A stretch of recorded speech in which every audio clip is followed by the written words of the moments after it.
Hey, what's going on, everybody? King Sway here, and today I do not have a story for you. Instead, I have ideas that I want to share and get feedback on and open up kind of a discussion. Uh, Sometimes I do builds. I would hope at this point, or at least some of the more veteran players would know what a build is. I'll be honest enough to say that first off, I only have the core material, the player's handbook, the Dungeon Master's Guide, and the Monster Manual of 3.5 and 5.0. And I say that because I started off, well, I didn't even start off with 3.5, but I've played 3.5 enough to where I've memorized a lot of the stuff going on, and I actually get made fun of by a few of my casual friends. Like, oh, well, you're supposed to be, because I say I'm a casual gamer. I casually game. Like, well, what casual actually has that stuff memorized? Well, I would like to think a lot. But first things first, what I want to start with is I heard of something called a Blade Singer. I have absolutely no clue what a Blade Singer is. But something that intrigued me was, as I said, I only have the core rule books, is the Eldritch Knight. And I say that because it was a prestige class in 3.5. Like, that was something you had to work towards. It's not something that you could just, from pretty much from the get-go, decide this is what I want to do. Now, the Eldritch Knight is, a middle ground between warrior and wizard. But that's just the thing. I kept thinking, and when I'm talking about, I'm not trying to say that I am the only person that's ever come up with the ideas that I have. I just want to see if any of you guys have come up with anything similar. And if so, how did it work for you guys? Because what I'm getting at is a sorcerer who decided to be an Eldritch Knight. So now you have, because the power is inherent, and instead of working on studies, like, you're born with your power,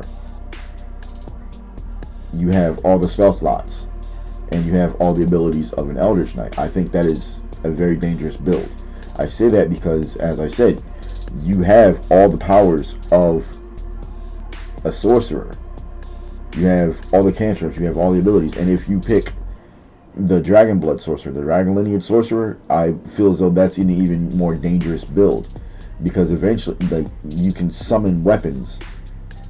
Well, anything that you have bound to you, you can only, and from what I'm to understand, you can only bind. I don't have that part memorized. I remember you can bind, and I only ever really bind one weapon to me. So with that point, that's, I'm going off memory. You guys know I don't use any scripts. You can bind a weapon to you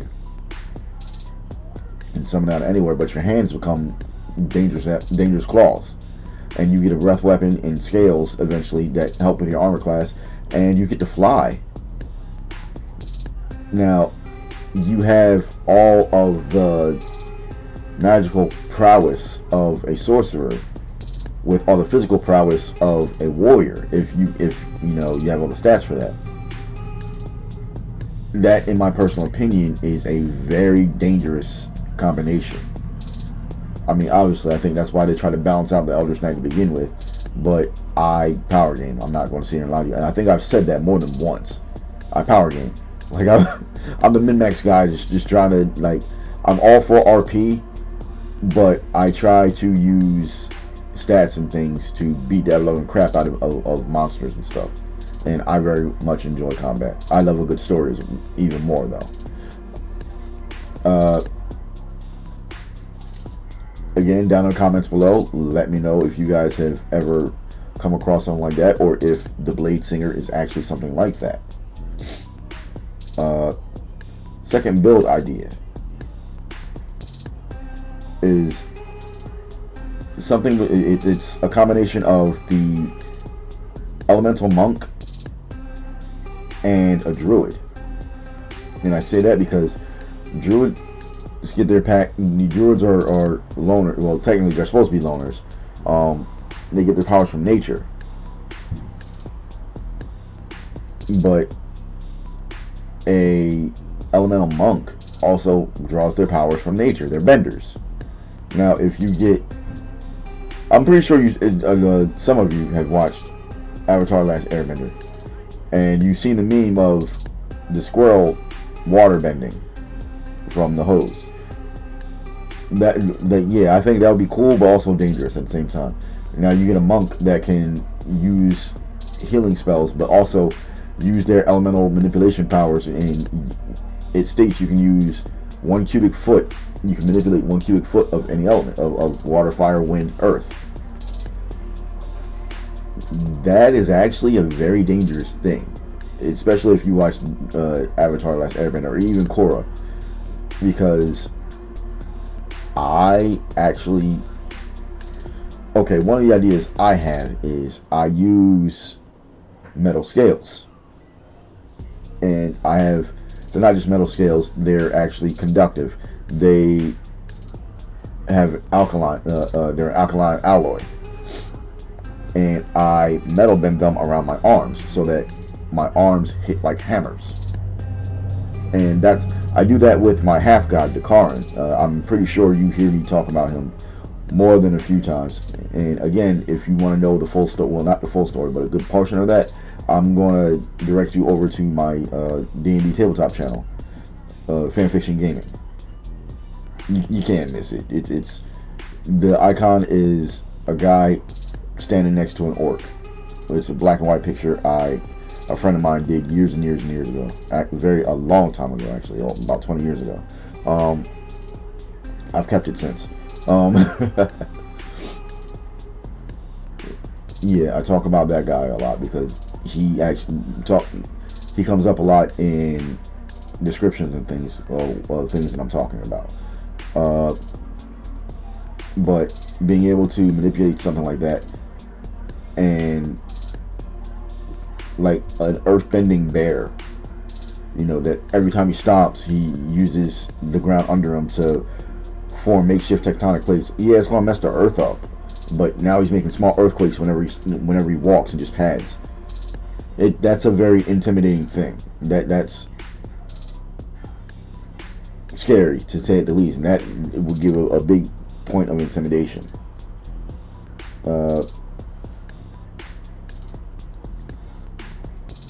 Another thing I do is, as I said earlier, I power game to all hell if I can get away with it. I'm not that guy, but I'm looking up in the rules for anything that I can exploit. I don't know how else to put that, but exploitation works. Loopholes or non-specific wording.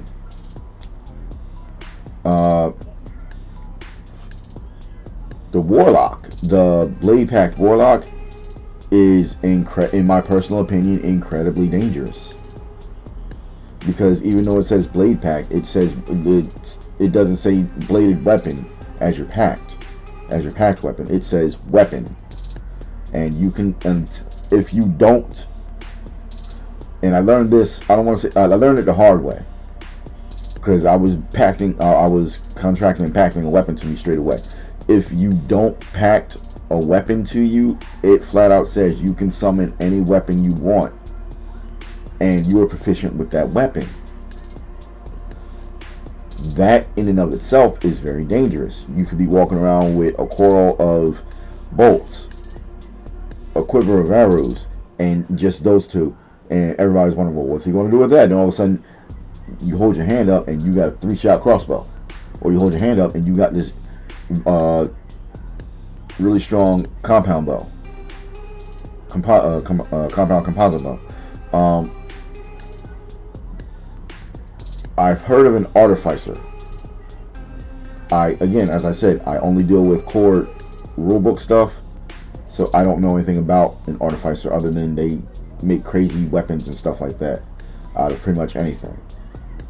A new character I play called Caden is a warlock, a Blade Pact warlock, and an elemental monk.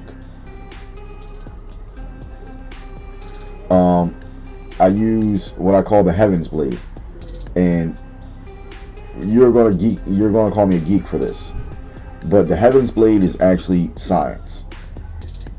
It is a weapon that has chambers, small chambers in a compartment, iron tubing, I should say metal tubing. Let me correct myself.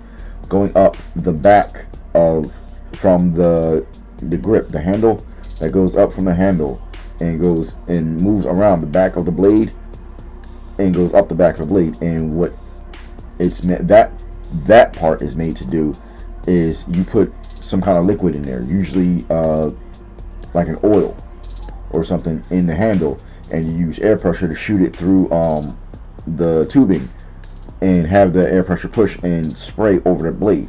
Now, again, I'm using bending with this. Ignite the blade. Ignite the blade, and you have a weapon that does fire damage. If you and you can turn that on and off until the oil is burned off. If you use an alkaline metal, what you can do is charge it basically and have it so that it's charged up and it can give what's the word for it can give electric damage. You put water on the tubing, the handle area, instead of oil, and you can have the spray, and then you can start doing cold damage when you freeze the water over, like earth, fire, wind, water. And you can metal bend the metal in there. So yeah, I call it the Heaven's Blade because it does the 4 elements and the 4 powers of the earth and the heavens and all that good stuff right there. Apologies. I also have, it's a gun called Priscilla. Yeah, I know. If you remember, I said that you can summon any weapon.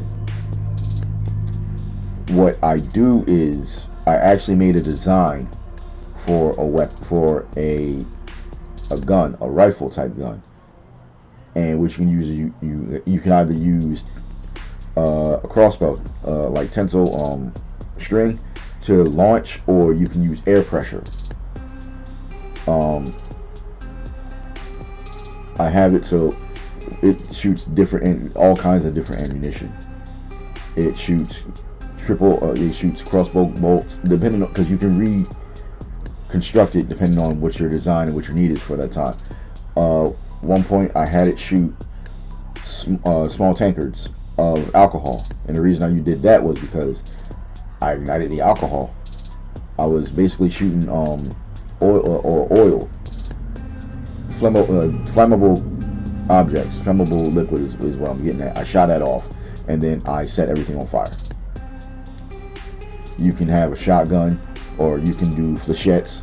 For those of you that don't know what a flechette is, it's kind of like a shotgun, but instead of at the point where the primer gets struck and it releases the massive pellets, the shell itself gets shot out, and then the air pressure forces the shell open, and it opens up.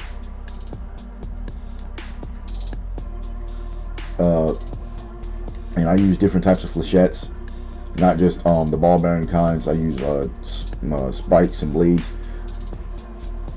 I call bleed, and I got them from watching a old documentary, or maybe it was just Deadliest Warrior, probably, I don't know. Bleeder needles, then they are exactly what they sound like. Little needles that they go in, and they're open-ended, and they bleed you out. You gotta pull them out in order to stop the bleeding. So if you get a flechette with that, and the next couple of rounds, if the person or monster or whatever doesn't get the needles out, they're basically leaking blood. So as you can see, just from my ideas, I'm a treat to deal with, especially if I don't like my DM. I mean, obviously you shouldn't be playing with a DM you don't like, but yeah, if I feel like exploring different ideas. Usually I play with my kids, my son Slayer Gaming, and I'm more than sure you heard him, or rather heard me talk about him. My daughter Princess Way, and my daughter Princess Gamer. I think my other sons, my one son is 4. He's going on 5, and my one son is 7 or 6 rather, going on 7. I think they're going to want to start playing soon. So we'll see what happens with that. But I may work on future builds. I may not, depending on how well this video does. But in the meantime, in between time, always with the peace signs, I'm going to ask you to give me the HBO special, and that's a Help a Brother Out special. Hit the like, subscribe button, hit the notification button, and the bell. That lets me know that you guys are digging what I'm putting down. You guys are liking the content that I put out. It also lets YouTube know that you guys are digging what I'm putting down, and it starts to put my content out there to other people. So if you like the video, let me know. If you're not subscribed already, hit the like button, hit the subscribe button. Stick around for a little bit, because with my big ass mouth, I'm probably not going anywhere for a while. I mean, I know I took that one hiatus, but you can't put that one on me. It was due to equipment failure. So, as ever, as always, I'm your main man, King Sway, and I'm gonna see you in the next one. Thank you very much for rocking with me. Later, ladies and gentlemen.